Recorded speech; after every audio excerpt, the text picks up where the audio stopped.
Qu'est-ce que la pâte thermique? C'est une pâte en huile de silicone mélangée à des matériaux pour améliorer sa conductivité thermique. On la met entre le processeur et le système de refroidissement et elle sert à améliorer la conductivité entre ces deux éléments. Mais pourquoi on l'installe du coup? Eh bien c'est pour combler les micro-aspérités qu'il y a entre le processeur et le système de refroidissement et qui captureraient de l'air, ce qui les isolerait thermiquement l'un de l'autre. Avec la pâte thermique, on comble ces aspérités et on a alors une matière qui est à la place de l'air. Et c'est cette matière qui va transférer la chaleur du processeur au système de refroidissement efficacement. Et comment qu'on l'applique alors? Ça va dépendre de votre processeur que vous avez sélectionné.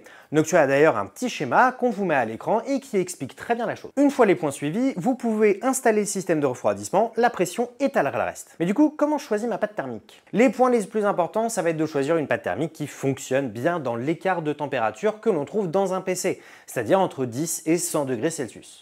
Et surtout de prendre une pâte thermique qui est non conductrice. Il existe des pâtes thermiques au métal liquide à base de gallium qui proposent une conductivité bien supérieure, mais c'est pour des cas très particuliers et bien précis. Si on en met à côté sur la carte mère, ça fait des jolis courts-circuits et vous pourrez faire de votre carte mère un très beau presse-papier. Et aussi dans les pâtes thermiques au métal liquide, il y a du gallium, et si on le mélange à l'aluminium, ça donne ça.